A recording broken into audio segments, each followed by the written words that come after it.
ಕಾಂಗ್ರೆಸ್ ಶಾಸಕರನ್ನ ಖರೀದಿಸಲು ಬಿಜೆಪಿ ಯತ್ನ, ಸಿಎಂ ಸ್ಫೋಟಕ ಹೇಳಿಕೆ. ನೋಡಿ, ಕಾಂಗ್ರೆಸ್ ಶಾಸಕರನ್ನ ಖರೀದಿಸಲು ಬಿಜೆಪಿ ಯತ್ನಿಸುತ್ತಿದೆ ಎಂದು ಮುಖ್ಯಮಂತ್ರಿ ಸಿದ್ದರಾಮಯ್ಯ ಸ್ಫೋಟಕವಾದ ಹೇಳಿಕೆಯನ್ನು ನೀಡಿದ್ದಾರೆ. ಕಾಂಗ್ರೆಸ್ ಶಾಸಕರ ಖರೀದಿಗೆ ಬಿಜೆಪಿ ಯತ್ನಿಸುತ್ತಿದ್ದು ಒಬ್ಬೊಬ್ಬರಿಗೆ 50 ಕೋಟಿ ರೂಪಾಯಿ ಆಫರ್ ಮಾಡಲಾಗಿದೆ. ಆದ್ರೆ ಕಾಂಗ್ರೆಸ್ನ ಯಾವ ಶಾಸಕರು ಇದಕ್ಕೆಲ್ಲ ಬಗ್ಗಿಲ್ಲ. 136 ಶಾಸಕರಿದ್ರು ಬಿಜೆಪಿ ಅವರು ಸರ್ಕಾರವನ್ನ ಅಳಗಾಡಿಸುವಂತಹ ಪ್ರಯತ್ನ ಮಾಡುತ್ತಿದ್ದು ಅವರಿಗೆ ಸರ್ಕಾರಗಳನ್ನ ಬೀಳಿಸುವುದು ಅಸಭ್ಯವಾಗಿ ಹೋಗಿದೆ.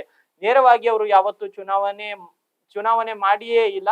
ದೇಶದ ಬೇರೆ ಬೇರೆ ಭಾಗಗಳಲ್ಲಿ ಸರ್ಕಾರ ಅತಂತ್ರ ಮಾಡುವ ರೀತಿ ಕರ್ನಾಟಕದಲ್ಲಿ ನಡೀತಿರುವುದು ಸತ್ಯ ಎಂದು ಮೈಸೂರಿನಲ್ಲಿ ಅವರು ತಿಳಿಸಿದ್ದಾರೆ. ನೋಡಿ, ಸಿದ್ದರಾಮಯ್ಯನವರೇ, 136 ಶಾಸಕರಿದ್ರಿ, ಎಲ್ಲರೂ ಕೂಡ ನಿಮ್ಮ ಪಕ್ಷದಿಂದಲೇ ಗೆದ್ದವರು.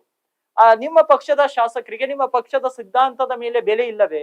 ಹಾಗಾದ್ರೆ ನಿಮ್ಮ ಮೇಲೆ ಭರವಸೆ ಇಲ್ಲವೇ? ಹಾಗಾದ್ರೆ ನಿಮ್ಮ ಪಕ್ಷದಲ್ಲಿ ಏನಾದ್ರೂ ಒಳ ಜಗಳ ನಡೀತಾ ಇದೆ? ಸುಮ್ನೆ ಯಾರು ಪಕ್ಷವನ್ನ ಬಿಟ್ಟು ಹೋಗ್ತಾರೆ ಸಿದ್ದರಾಮಯ್ಯನವರೇ? ನಿಮ್ಮ ಪಕ್ಷದಲ್ಲಿ ಏನಾದ್ರೂ ಒಳ ಜಗಳ ಇದ್ರೆ ಹೇಳಿ, ಅದಕ್ಕೆ ಬಿಟ್ಟು ಹೋಗ್ತಾ ಇದ್ದಾರೆ ಅಂತ.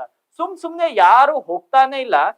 ಸುಮ್ನೆ ನೀವೇ ಸ್ವಯಂ ಘೋಷಿತವಾಗಿ ನಿಮಗೆ ನೀವೇ ಹೇಳ್ಕೊತಾ ಇದ್ದೀರಿ ಬಿಟ್ಟು, ಅಂದ್ರೆ ಬಿಜೆಪಿ ಅವರು ಪ್ಲಾನ್ ಮಾಡ್ತಿದಾರಂತೆ. ಲೋಕಸಭಾ ಚುನಾವಣೆಯಲ್ಲಿ ಜನರ ಮನಸ್ಸನ್ನ ಗೆದಲಿಕ್ಕೆ ನೀವು ಈ ರೀತಿಯ ಪ್ಲಾನ್ ಗಳನ್ನ ಮಾಡ್ತಿದ್ದೀರಿ ಹೊರತು ಬೇರೆ ಏನು ಉದ್ದೇಶ ಇಲ್ಲ ಅನ್ನೋದು ಇಲ್ಲಿ ಸ್ಪಷ್ಟವಾಗ್ತಾ ಇದೆ.